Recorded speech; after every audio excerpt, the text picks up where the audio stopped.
Dear learner, welcome to the lecture 24 application of Scilab 1 of the course Open Source Software for Academia, Module 9. I am Dr. Rupam Sankarnath, Assistant Professor, Discipline of Mathematics, KK Hendik, State Open University. Let's see the importance of Scilab. First thing is the free and open software. It is a very free and open software. Scilab is a open software, making it accessible users worldwide without any licensing fees. Second thing is it is a user-friendly environment. It offers an intuitive interface and worldwide range of built-in functions, making it easy for beginners and experts. Versatility. Scilab can handle variety of tasks, including numerical analysis, data visualization, and algorithm development. Extensibility. Users can add custom functions and toolbox to extend its capabilities. Cross-platform compatibility. Scilab works on Windows, Mac OS, and Linux system. Integration capabilities. Scilab can integrate with other programming languages like C, Fortran, and Python, as well as external libraries for specialized applications. The main important thing is the cost effectiveness. Scilab serves as an alternative software like MATLAB and reducing the cost for educational and research purpose. Let's see the application of Scilab. The first, it is used in numerical analysis, where we can solve linear and non-linear equations by using different methods like Gauss schedule, Gauss elimination. And the second is interpolation. We can also integrate and differentiate in numerical analysis in Scilab. Simulation and modeling. Scilab's XCOS module is used for system modeling and simulation, similar to the Simulink and MATLAB. It is also commonly used in control system and signal processing and mechanical systems. Data visualization. Here we can create 2D and 3D plots for visualize analysis. Custom plots using titles and labels and legends. Control system. Analysis and design of control system using Scilab's control toolbox. Computing transfer functions, step model and stability analysis. Optimization. Here we can solve linear, nonlinear, and mixed integer optimization problems. It is also used in resource allocations and scheduling and financial modeling. Signal processing. We can perform Fourier transform, filter design, and spectral analysis here. We can also analyze and process time series data. Machine learning. Scilab has dedicated libraries for machine learning such as classification, regression, and clustering. Image processing. Process and analyze image using Scilab's image processing toolbox. Tasks include filtering, edge detection, and image enhancement. Education. We widely use in teaching numerical method, computational science, and engineering concepts. Research and development. Facilitates research in fields such as physics, chemistry, biology by solving complex mathematical models and visualizing results. Let's see the advantages of Scilab. Main thing is the cost effectiveness. It reduces the cost as compared to the other softwares like MATLAB. Community support. Strong community and documentation for learners and troubleshooting. Customability. Users can write custom scripts and functions for specific needs. Let's see what are the limitations of Scilab. Learning curve. Beginners may find Scilab syntax challenging initially. Limited toolbox. Fewer built-in toolbox as compared to the other software like MATLAB. Performance may be slower than other softwares like MATLAB and for highly intensive computations.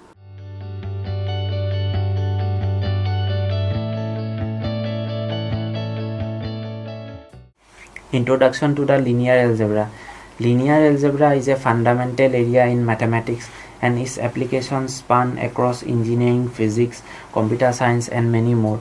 Scilab is an open source computational software provides extensive functionality for performing linear algebra operations efficiently. Linear algebra involves vectors and matrices where we can add vectors and multiply vectors, and we can also find the inverse of a matrix, determinant of the matrices. Here we can also solve the linear equations. Here we can find the eigenvalues, eigenvectors, and also find the matrix decomposition like QR decomposition, singular value decomposition. Scilab treats matrices as a core data structure, making it ideal for linear algebra. And Scilab has rich functionality, which includes built-in functions for operations like solving linear system, computing eigenvalues, decomposition, and many more. It has optimized for handling large-scale computations, and we use Scilab for linear algebra. In linear algebra, basic vector operations in Scilab.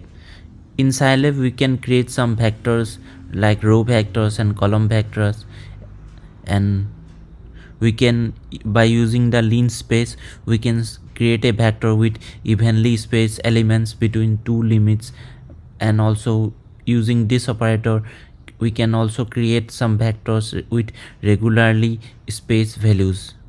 Let's implement this in Scilab. Let's create a vector v which is 1 comma 2 comma, let's say 3. We have to give the equal sign, comma 2 comma 3, and this is a vector v which is 1, first value is 1, 2 and 3. This is the variable browser, and this is v. Let's create a new vector u which is a column vector, let's say 1, let's say 2 semicolon 3 semicolon 4, and this is a column vector u. Now we can create a new vector, let's say w, which is by using linspace from 1 to 2 at 5 points, which is there are 5 points in between 1 to 2 which are all evenly spaced between them. We can also create a new vector, let's say a, by using the column operator 1 comma 1 from 5. It means from 1 to 5 the evenly spaced between difference between both the two vector element is 1, it should be 1, and this is the vector 1 2 3 4. By using the column, we have already learned the linspace. We can also create set 1 to 2. There are 5 points from 1 to 2 which are evenly spaced, and by using the column operator we can also create this vector which is from 1 to 10, and the step size is 2, from starts from 1 3 something like that. Let's say there is a vector b using the column operator 1 to 2 1 to 10, and the evenly space between them is 2, and this is the vector b. We have implement all this. Next, basic arithmetic operations. In this part we will learn the element wise addition, subtraction and multiplication and division. Here we can see it is element wise addition is there. For some 1 to 1 plus 4 is 5, 2 plus 5 is 7, 3 plus 6 is 9, and difference 1 minus 4 which is minus 3, 2 minus 5 is minus 3, something like that. And product, it is element wise product, means 1 is to 4 is 4, 2 is to 5 is 10, 3 is to 6 18, and the division is something like that. 1 divided by 4 is 0.25, and 2 divided by 5 is 0.4, and 3 divided by 6 is 0.5. something. Let's implement this in Scilab. Let's create a vector c 1 comma 2 comma 3 4 comma 5 comma 6. Then sum equal to c plus d. Let's say 1 plus 4 5, 2 plus 5 2 plus 5 7, 3 plus 6 9, and say subtraction equal to c minus d, which is minus 3 minus 3 minus 3. 1 minus 4, 2 minus 5, 3 minus 6. Then product equal to c dot star, sorry, let's see the product equal to c dot star d, which is 1 is to 4 4, 2 is to 5 10, 3 is to 6 18. Now let's say the division c dot d, then 1 divided by 4, this is 2 divided by 5.4, 3 divided by 6, this is division. In this we use the dot because of the term by term division or multiplication. This dot is necessary. Now we can also find the scalar product between the vectors. Here v1 and v2, dot product is, we use the transpose of the second vector, then we can find the dot product of both the vectors. Let's implement this in Scilab. Dot product equal to c dot into d, c dot d, this is transpose, d transpose, and it is 32. We have already get this. Here no dot is required because it is dot product. The first vector is a row vector, and second we have to convert this row vector into column vector by using the transpose. Next, cross product. We can also find the cross product of the two vectors. Let's say v1 is a 0 1 1 and v2 this, and we can find the cross product of both the vectors. Let's see this. Let's say v1 is a vector 1 comma 0 comma 0, and v2 is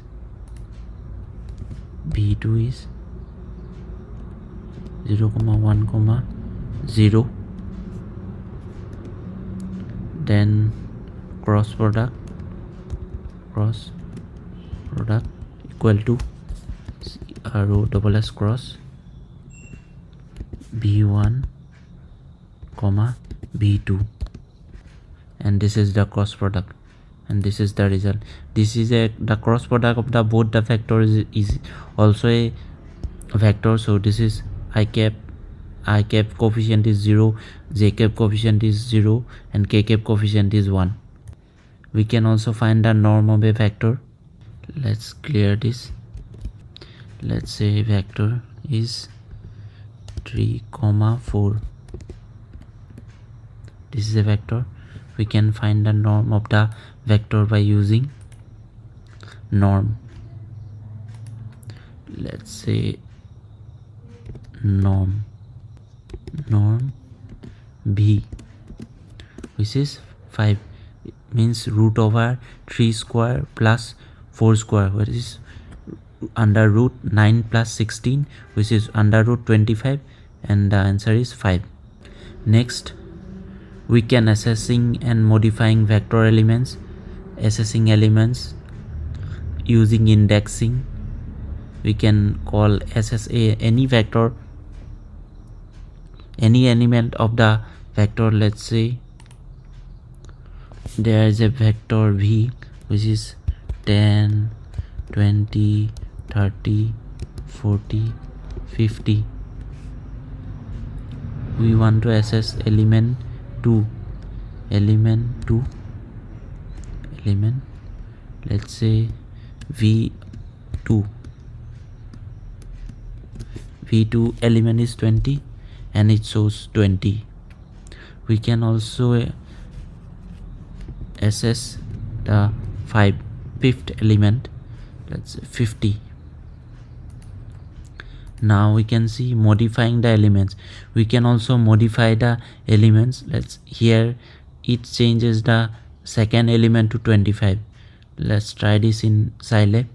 We want to modify the third value of this vector v into 70. Let's say mod we want to modify, v3 is 100, let's say 100. Then it replaces the middle element into 100, the third element into 100. Next, slicing, we can also extract a subset of a vector, something like that, from 2 to 4th element, from second 4th element. Let's try this. We want to extract the from 2 to 4th, let's say v2 to 4. It extracts a subset of the vector from 20 to 40. Logical comparison, we can also logically compare the vectors. Here the v is a vector. We want to see the results, the elements of the vector which is greater than 15. The 10 is less than 15, so it is shows the result as false, and 20 and 30 are greater than 15, so it shows the result as true. Let's try this in Scilab. We want to clear the console. Let's say v is a vector 12, 20, 30, 40. We want to result, let's say result, we want a vector which is greater than, let's say 20, less greater than 25. The first two elements are less than 25, so it is shows false, but the last two elements are greater than 25, so it shows true. Next, we can assess filtering, extract the elements based on the condition. We can also extract the values like 20, 30, which results are true. We want the vector which is greater than 25, and these are 30 and 40. It shows the true values only.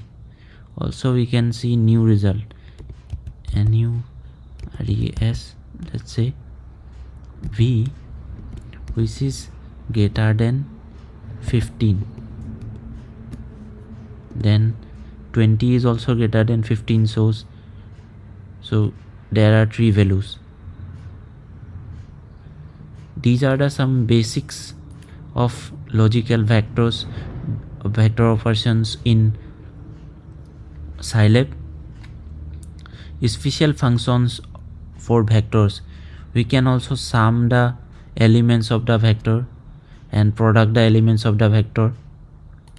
Let's say create a vector u which is 1, 2, 4, 5. Let's say this is a vector. We want the product sum equal to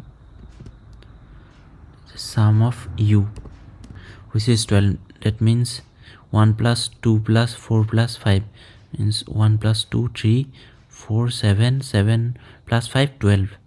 And let's say product product is prod which is 40. That means 1 into 2 2 into 4 8 into 5 into 40. This is the product of all the elements of the vectors. Next, minimum and maximum. We can also assess the minimum and maximum value from the vector, assess the element. Let's clear this. Let's u is a vector which is a 1 4 5 9. we want the maximum vectors. Let's say max equal to u. Then we should get 9, because the maximum value of the vector u is 9, maximum, the element 9. And let's say minimum, which is 1, and it gives the value 1. Now let's say cumulative operations. By using sum operations, we can add the cumulative sum. That's 1 plus 2, 3, and 3 plus.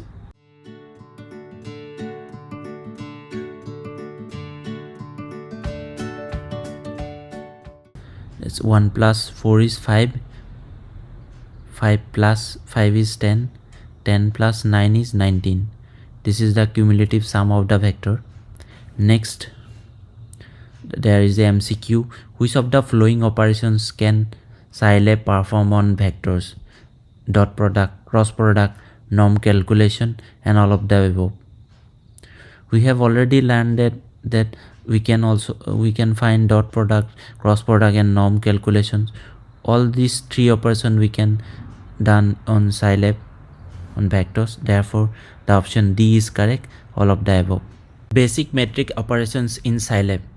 Similarly, like vectors, we can create matrices in Scilab, and we can define by ourselves the matrices, and we can also predefine matrices like zero matrices, identity matrices, and random matrix. Let's create the matrix. Let's create a matrix A in Scilab, which is 1, 2, 3. There's another row 1, 5, 6, and 7, 8, 9. This is a matrix A. We can also create random identity matrix 3 cross 3, 3 cross 3. This is the identity matrix 3 cross 3, and we can also create zero matrices, 0 by 0 zero matrices. We can also create random matrix, which is, let's say, 4, 3. This is a random matrix which is 4, 3. Similarly, we can create different matrices in Scilab. Addition, we can perform addition and subtraction in similarly like vectors. In Scilab, we can also find matrix multiplication, element wise matrix multiplication, and transpose. We can find transpose. Let's say clear these things. Let's create a matrix A 1, 2, 3.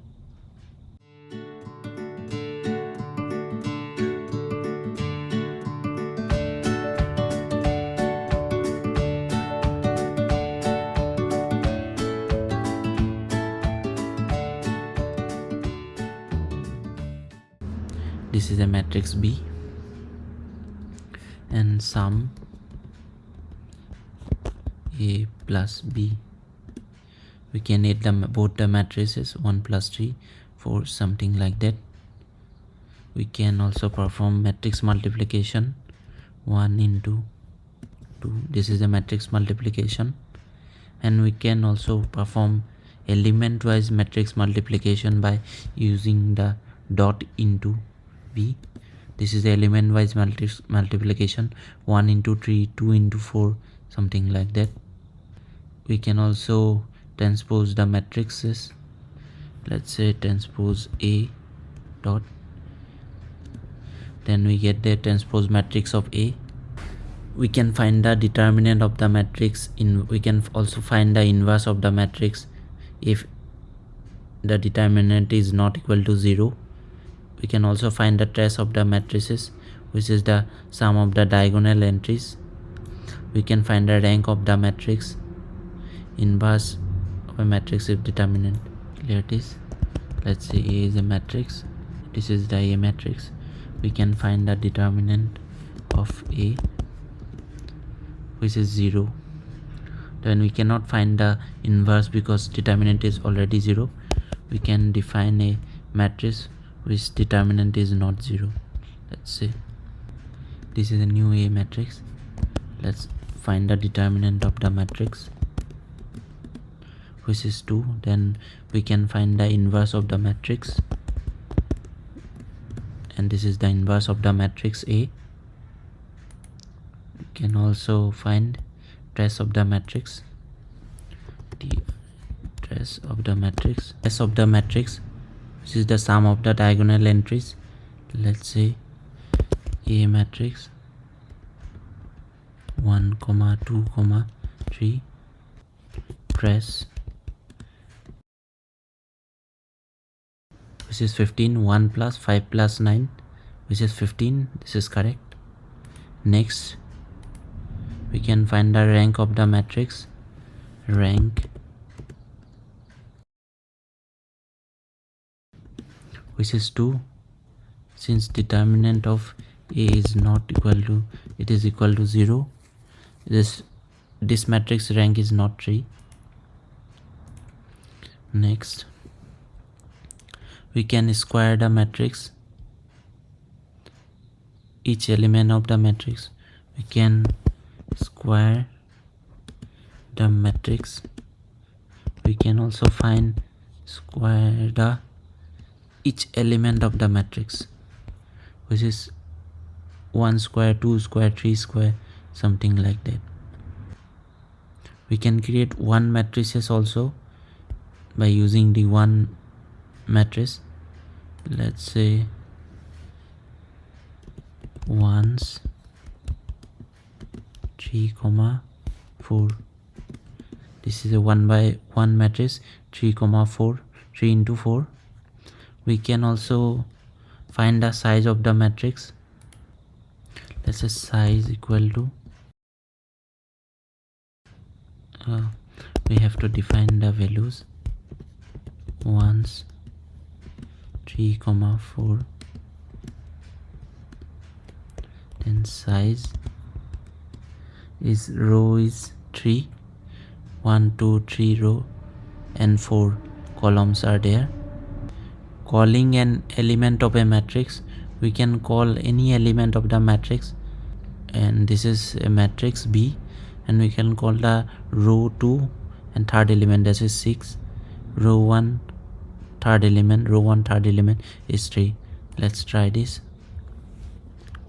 Let's say B is a matrix 1, 2, this is a matrix B. We can call the values 1, let's say 3, that is we are calling the value 3, and this is 3. We can also see, let's say 2, 2, that is 5, and this is 5. Now let's say assessing a submatrix of a matrix. For a matrix which is already defined and assigned to a variable A, its submatrix can be assessed by specifying the indices for row numbers and column numbers as row vectors. For the vectors of row indices is defined as U and vectors of column indices is V. The submatrix of A can be assessed by calling it through the syntax this. For example, for a matrix B, the submatrix with entries second and fourth row, which is lie in the first and fourth column, can be assessed by the elements demonstrated in the following. This is the matrix B. We have the U is this. We want the second row and fourth row, second row and fourth row and first column, and U is row, second and fourth row, this is second row, this is fourth row, and this is first column, that is 6 and 16 is there. Let's try this matrix. There is a matrix B.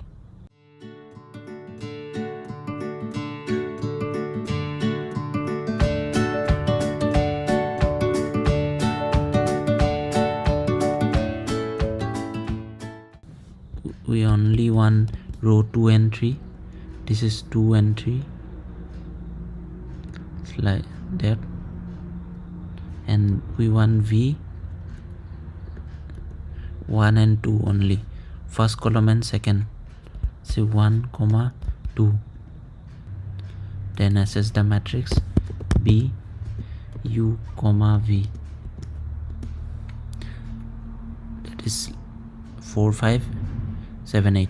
That means first, second, the first row is not out, this is out already, only second and third row is there, and first and second column, first column and second column is there, 4, 7, 5, 8. The third column we did not call the third column, so this is a sub matrix of the matrix B.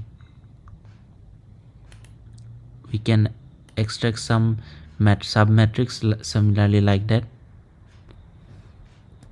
These are some other, by using the colon operator we can also call the sub matrix. Let's try this. Let's A is a random matrix of size 4, 5.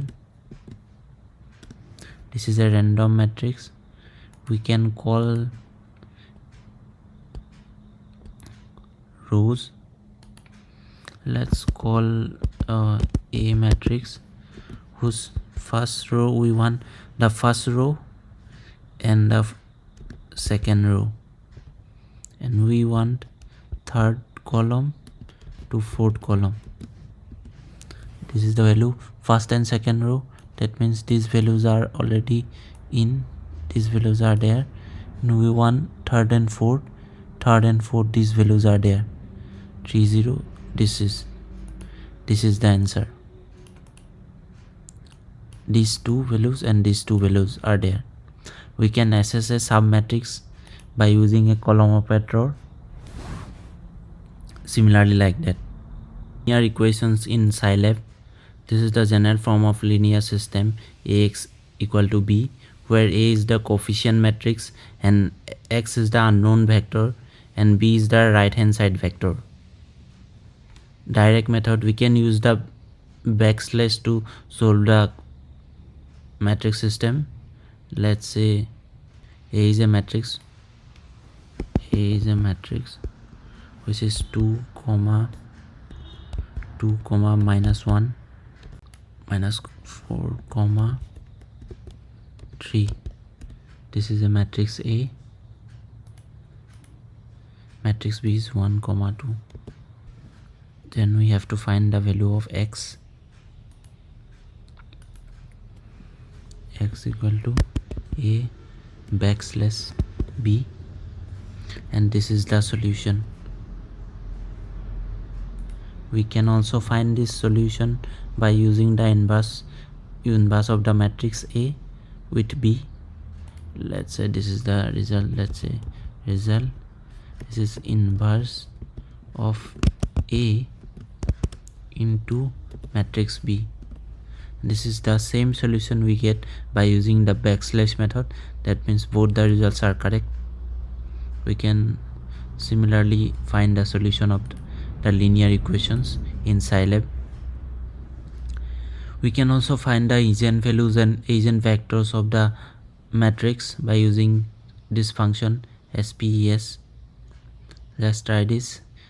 And this is the first one is eigenvectors, matrix of eigenvectors, and this is the diagonal matrix of eigenvalues. Let's say there is a matrix is already there. Let's eigenvectors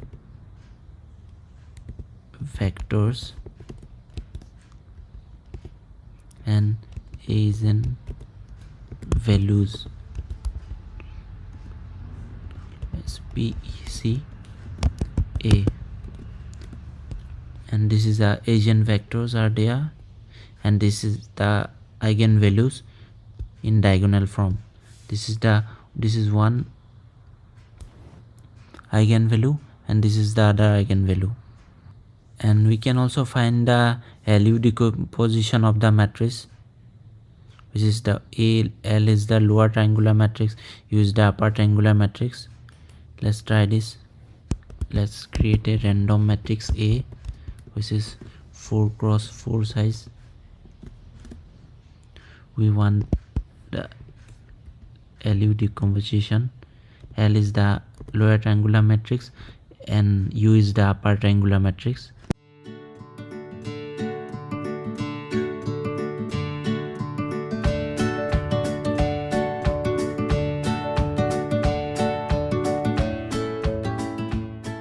Similarly, like LU decomposition, we can also find a QR decomposition, singular value decomposition, norm of a matrix, and conditional number.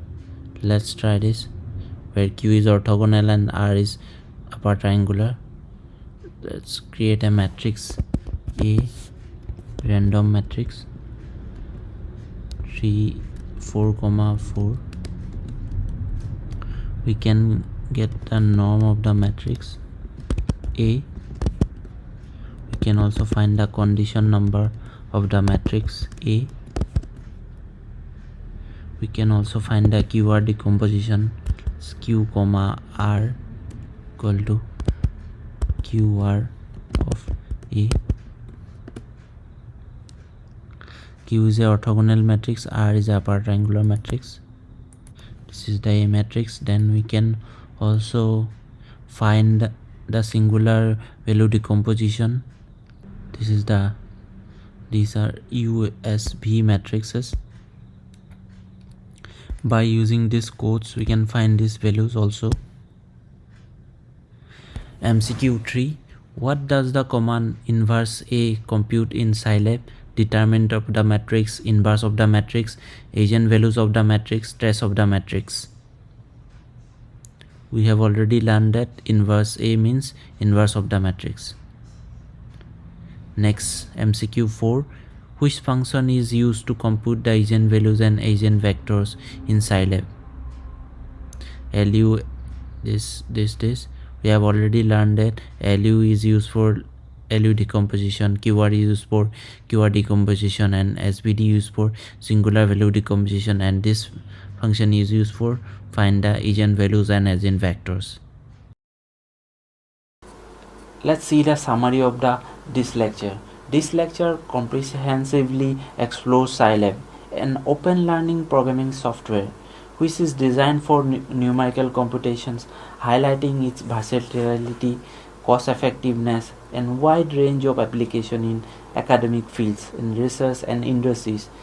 Scilab can support various tasks such as data visualization, control system analysis and optimization, signal processing, and machine learning with powerful features like cross-platform compatibility, integration languages like Python, C, and extensively through the custom functions toolbox. A significant focus on linear algebra, where Scilab can reboost tools for matrix operations, solving linear equations, eigenvalue problems, and decomposition like LU, QR, and SVD.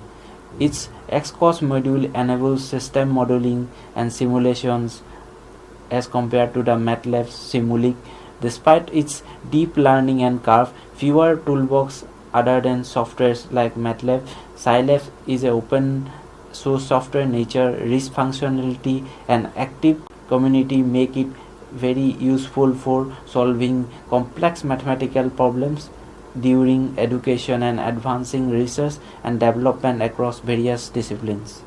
This is the end of lecture 24. Thank you.